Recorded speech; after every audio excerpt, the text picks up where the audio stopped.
Welcome back everybody to another Meike episode. Today I'm going to show you the brand new Meike Mix 85mm f1.4 version 2.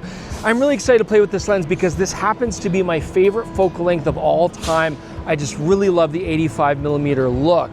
So, just like the other Meike episodes, this is a sponsored episode by Meike. I'm not going to be reviewing this lens, but I do want to teach you guys about how I like to use an 85mm, why I like this focal length, and what I enjoy about this lens. We got a really exciting time to do it here in Calgary as well. You see, at the time of making this video, we just celebrated our nation's birthday on July 1st. That was a lot of fun.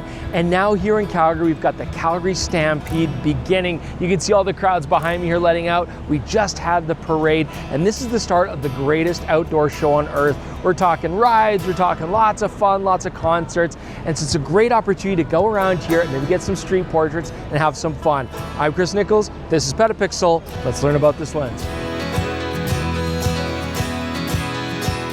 So we did just recently take a look at the Meike 24mm f1.4 Mix series lens, and this follows a very similar design philosophy, and I really like what you get for your money here. I mean, these are affordable lenses, but you get a lot of great features. So we get a nice plastic hood to protect us from all this bright sunlight that we're gonna be dealing with today, and right behind the hood you have a 77mm filter thread diameter. We also get a really large manual focus ring, and it's smooth. I really like the way that that turns. We also get the tactile experience of having a proper aperture ring, but I can lock this into auto if I want to control it off the body, if I prefer that. I also have the option to set it to either have smooth or clicked functionality. That's always a nice touch. Custom button here on the Sony E-mount, autofocus, manual focus selector switch. You just get a lot of features here. This Meike lens also gives you some ruggedness that you can handle a lot of different shooting situations. You got dust seals throughout the lens, and you do get a nice rubber mount all along there to keep moisture out. There's also that USB-C port protected behind that rubber ring, and that's how you can accommodate your firmware updates. Now, I should point out that this is a full frame lens, 85mm with that fast f1.4 aperture, but it's not super heavy. I was impressed by this too. This is only around 648 grams, depends on what lens mount, but it always hovers around there. And you can get this for E mount, Z mount, and L mount. As you can see though, Calgary is very vibrant and very busy today. You can probably hear it too, but let's continue exploring.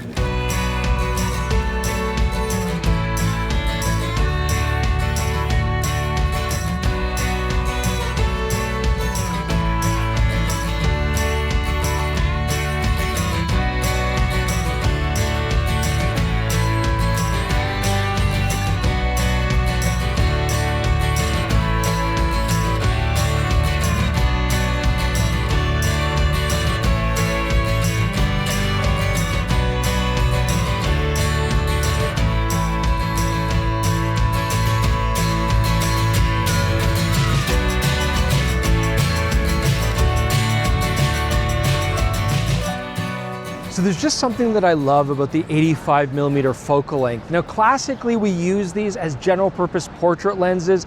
They're not so tight in telephoto that you can't get back a little bit and shoot full body shots, but you can still get in and do classic head and shoulders portraits without like crowding your subject. So I really like them for that. But I don't know, I think I see things a little bit differently when it comes to like a general purpose walk around lens. I know a lot of people would choose something like a 35mm or a 50mm.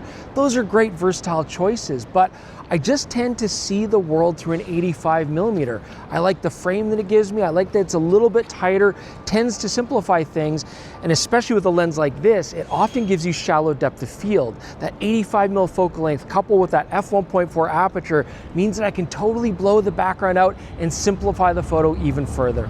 I mean, you can see here shooting at the parade, you've got a lot of people going on, a lot of busy backgrounds, but this lens can isolate a subject, just soften that whole background. You still get the energy, you get the concept of where we are, but it really simplifies the photo and draws the eye where you want it to go. Now, having looked through some of my samples, there's something else I can say about this lens when shooting open at 1.4. It's very sharp. So this Meike lens, this 85mm version 2, is incorporating apochromatic lens elements. And this just makes sure that the light refocuses to a single point by the time it hits the sensor.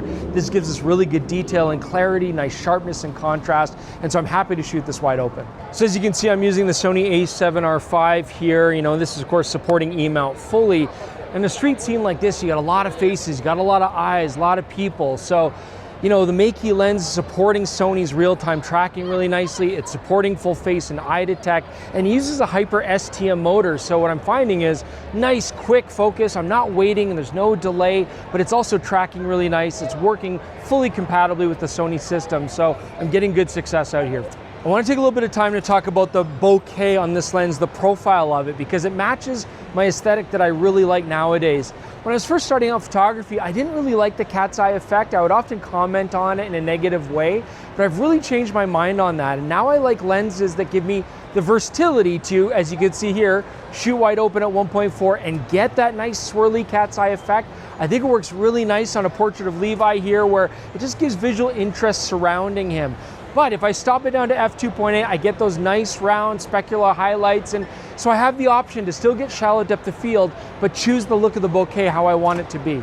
So I know everybody's idea of compact is gonna be different. You know, we all have different tolerances on what we're willing to carry, but I will say this, a full frame 85mm 1.4 has to be a certain size. I mean, it's always gonna be a little bit bigger, but I am noticing the lighter weight on this. Like, you know, just consider that most of the competition, when you look at an 85mm 1.4, it's gonna be north of 800 grams. And so this coming in around 650, it is significant enough that I'm noticing and enjoying the difference. So as I mentioned earlier, we just celebrated Canada Day. And so there's this cool concert. I brought my daughter to that, and I brought this lens as well because it was happening right around sunset. You just get that beautiful low angle sunlight coming through.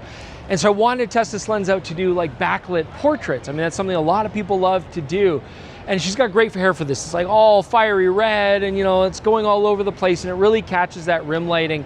And I think this lens did a really good job, as you can see here. You get that flare going across and that interesting character. And I normally like lenses that really control flare, but when you're doing these sort of backlit portraits, it's often nice to have that interest and that shape and the ghosting. And so I just really like that softer veiled flare that was going across the frame, just adding to that golden warmth. And I think if you're looking for a nice portrait lens to do family photos and stuff, get that backlit golden color, this is a great choice. All right, everyone. Well, we found a quiet little part of Calgary now. Everything seems to be winding down, but I hope you enjoyed this journey through Calgary at its most vibrant, as well as the showcase of this new lens. I enjoyed my time with this.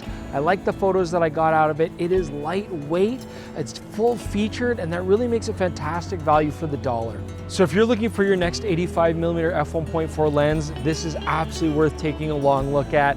Big thanks to Meike for sponsoring this video, and also big thanks to Levi Hallwell for coming out and helping me in shooting this episode again. I always love working with them.